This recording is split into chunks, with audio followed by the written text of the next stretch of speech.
Hello dear friend, স্বাগতম জানাচ্ছি নতুন একটি ভিডিওতে। আমি ইশতিয়াক খান সুমন রয়েছে আপনাদের সাথে। যে কোনো সাউন্ড বা মিউজিকের সাথে রিয়্যাক্ট করবে এই ধরনের একটি সার্কিট তৈরি করা শিখব এই ভিডিওতে। ডিভাইসটি তৈরি করা খুবই সহজ, কারণ এই ডিভাইসটি তৈরিতে কোনো প্রোগ্রামিং এর প্রয়োজন নেই। তবে এই সার্কিটটির সাথে যদি প্রোগ্রামিং করা হয় তাহলে আরও চমৎকার ডিভাইস এর সাহায্যে তৈরি করা সম্ভব। আমাদের এই ডিভাইসটিতে পিসিবি বোর্ড ব্যবহার করা হলেও আপনারা চাইলে খুব সহজেই ভ্যারো বোর্ডে এই সার্কিটটি ডিজাইন করে নিতে পারবেন, কেননা সার্কিট যে ডায়াগ্রাম এটা খুবই সিম্পল, যেটা আমরা ভিডিওর মাঝামাঝিতে এক্সপ্লেন করব।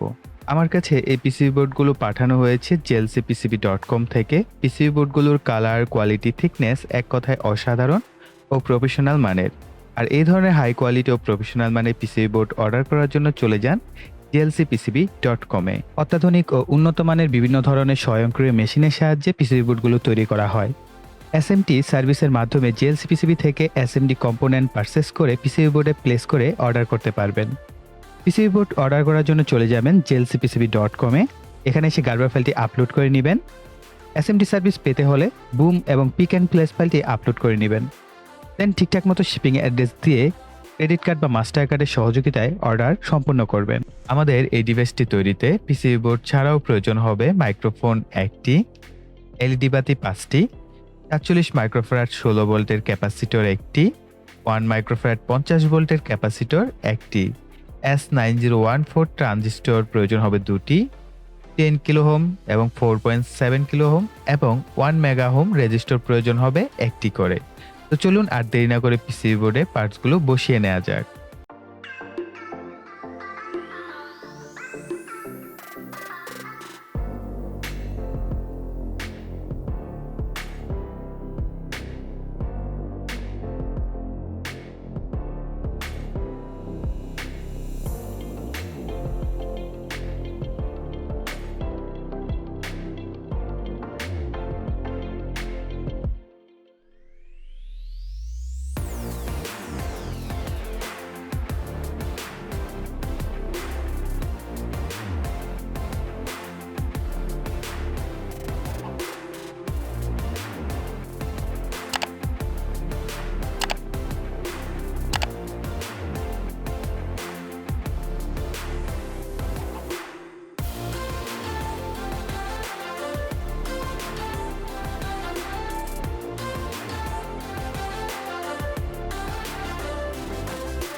সো এই হচ্ছে আমাদের সার্কিট ডায়াগ্রাম, খুবই সিম্পল একটি সার্কিট ডায়াগ্রাম। সো আপনারা এখানে দেখতে পাচ্ছেন ভিসিসি, বা আপনি যদি এখানে 2 পিন প্লাগ বা কোনো কিছুর মাধ্যমে আপনি এখানে সাপ্লাই দেন, তো তার জন্য আমরা এখানে বোঝানোর চেষ্টা করেছি যে এখানে আমাদের 2 পিন কানেক্টর থাকতে পারে। সো আমাদের যে সার্কিট সেখানে কিন্তু 2 পিন কানেক্টর ছিল, আমরা জাস্ট এখানে কানেক্টর বুঝিয়েছি। সো আপনারা চাইলে সরাসরি এভাবেও কানেকশন দিতে পারেন। এবং আমাদের এই সার্কিটে যেহেতু খুবই কম সংখ্যক কম্পোনেন্ট রয়েছে, এই কারণে আমরা সর্বনিম্ন 3 ভোল্ট এবং সর্বোচ্চ 5 ভোল্ট পর্যন্ত সাপ্লাই দিতে পারবো। তবে 5 ভোল্টের উপরে দিলে আমাদের মাইক্রোফোনটা আসলে নষ্ট হতে পারে, এবং পাশাপাশি যেহেতু এলইডি বাতি রয়েছে সেগুলো নষ্ট হওয়ার সম্ভাবনা থাকতে পারে। তো এই কারণে আমরা সর্বোচ্চ 5 ভোল্ট এখানে ইনপুট দিতে পারবো। তো আর এখানে আপনারা দেখতে পাচ্ছেন C1 একটা ক্যাপাসিটর আছে 47 মাইক্রোফ্যারাড, ভোল্টেজ আপনারা অলরেডি কম্পোনেন্ট লিস্টে দেখতে পেয়েছেন। আর C2 হচ্ছে 1 মাইক্রোফ্যারাডের একটি ক্যাপাসিটর। আর MIC দ্বারা বোঝানো হয়েছে মূলত মাইক্রোফোন, যেটার মাধ্যমে আমাদের সাউন্ডটা আসলে ইনপুট হিসেবে নিবে, এবং আমাদের আউটপুট হিসেবে হচ্ছে এই এলইডি বাতিগুলো জ্বলবে নিববে, তাই না? আর এখানে 4.7 কিলো ওহম রেজিস্টর আছে, 1 মেগা ওহমের একটি রেজিস্টর, আর এটা হচ্ছে 10 কিলো ওহম রেজিস্টর। আর ট্রানজিস্টর যখন বাইসিং করবেন এখানে একটু খেয়াল রাখবেন, এটা হচ্ছে কালেক্টর, এটা বেস, এটা হচ্ছে ইমিটার। ঠিক সিমিলার একইভাবে আমরা এটা কালেক্টর, এটা বেস এবং এটা ইমিটার। তো এইভাবে মূলত আমাদের সম্পূর্ণ সার্কিটটা করা হয়েছে। সো দেখতে পাচ্ছেন খুবই সিম্পল একটা সার্কিট। আপনারা চাইলে এই সার্কিটটা কিন্তু ব্রেডবোর্ডেও তৈরি করে টেস্ট করতে পারেন, অথবা ভ্যারো বোর্ডেও সরাসরি তৈরি করতে পারেন। খুবই সিম্পল, তবে খুবই চমৎকার একটি সার্কিট। আমাদের সার্কিটটি কমপ্লিট, বাকি শুধু পাওয়ার সাপ্লাই দেওয়া। এই সার্কিটে আপনারা চাইলে 3 থেকে 5 ভোল্ট পর্যন্ত পাওয়ার সাপ্লাই দিতে পারবেন। তো তবে আমি এই ক্ষেত্রে 18650 একটি ব্যাটারি ব্যবহার করব। আপনারা জানেন এর ম্যাক্সিমাম ভোল্টেজ হয়ে থাকে 4 ভোল্ট এবং এটার যে লোয়েস্ট ভোল্টেজ সেটা হয় 3 ভোল্ট। সো এগুলো হচ্ছে নরমালি 3.7 ভোল্টের ব্যাটারি। সো আমি এই 18650 ব্যাটারিটি মূলত আমাদের এখানে পাওয়ার সাপ্লাই হিসেবে ব্যবহার করব। এবং এই ব্যাটারিটি ব্যবহার করার জন্য আমাদের প্রয়োজন হবে একটি 18650 ব্যাটারির জন্য হোল্ডার। তো আমি এই হোল্ডারটি ব্যবহার করছি। তো ব্যাটারির তারের সাথে সার্কিটের যে তারগুলো আছে সেগুলোকে আমি সোল্ডার করে নিব।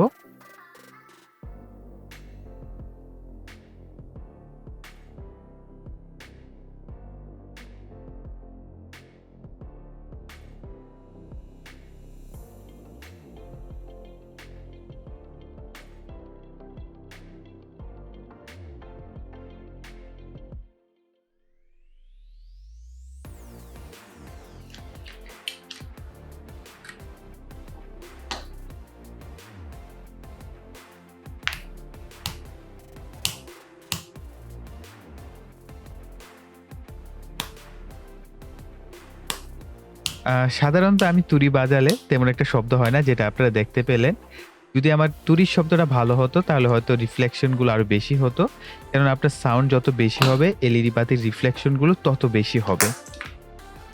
তো যাই হোক, আমি এখন এটার যে তারটা আছে এটাকে পেঁচিয়ে ছোট করে নিচ্ছি। এবার অন্যভাবে একটু শব্দ করে দেখা যাক রিফ্লেকশন গুলো কিরকম হয়।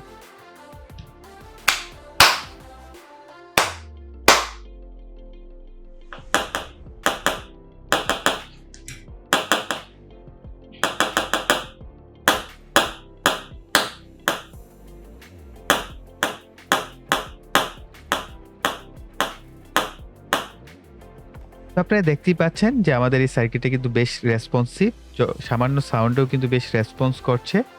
তো এবার হচ্ছে আমি আমার একটি ইউটিউবের ভিডিও প্লে করে দেখব যে সেটার সাথে এটার যে রিফ্লেকশনটা সেটা দেখতে কিরকম লাগে। চাহিদা বেড়ে যায় তখন কিন্তু তার নকল বা ফেক বা আমরা বলতে পারি কপি প্রোডাক্ট কিন্তু মার্কেটে চলে আসে। ঠিক একইভাবে কিন্তু এই 18650 ব্যাটারি বা লিথিয়াম ব্যাটারি প্রচুর ফেক ব্যাটারি পাওয়া যাচ্ছে এবং অনেক সময় আমরা পুরাতন ল্যাপটপ থেকে ব্যাটারি কালেক্ট করি, সেখানে যে সব ব্যাটারি ভালো থাকে তা কিন্তু না। তো আমরা সেই ব্যাটারিগুলোর কিভাবে রিয়েল ক্যাপাসিটি সেটা আমরা কিভাবে চেক করব মূলত আমরা এই ভিডিওটির মাধ্যমে শিখব। আপনারা অনেকেই মনে করে থাকেন একটি ব্যাটারির ভোল্টেজ ভালো হওয়া মানেই হচ্ছে সেই ব্যাটারিটি ভালো। ধারণাটা কিছুটা সঠিক বলবো, কেননা এর পাশাপাশি এম্পিয়ারটাও যদি ভালো থাকে তাহলে। এখন আমি মিউজিকের সাথে এই সার্কিটটি টেস্ট করে দেখব এর যে রিফ্লেকশন সেটার পরিমাণ কিরকম হয়।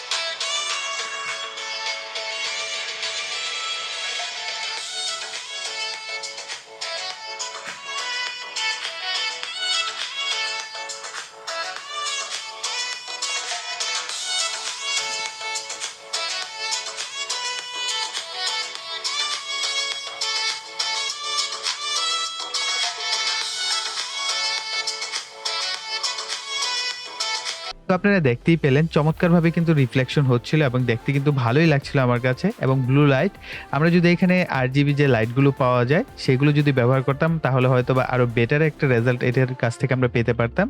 তো যাই হোক, ব্লু কালারও কিন্তু ভালোই লাগছিল এবং এটা কিন্তু বিভিন্ন মিউজিক রিঅ্যাক্টর হিসেবে ব্যবহার করা যেতে পারে। তো আশা করছি ভিডিওটি আপনাদের কাছে ভালো লেগেছে। ভালো লাগলে ভিডিওতে একটা লাইক দিবেন, কমেন্ট করবেন এবং ভিডিওটি শেয়ার করবেন। আর যারা এখনো চ্যানেলটিকে সাবস্ক্রাইব করেননি, চ্যানেলটিকে সাবস্ক্রাইব করে পাশে বেল বাটনটি অ্যাক্টিভ করে দিবেন পরবর্তী ভিডিওর নোটিফিকেশন পাওয়ার জন্য। তো এই বলে এখানে বিদায় নিব। সকলে ভালো থাকবেন, সুস্থ থাকবেন, টাটা।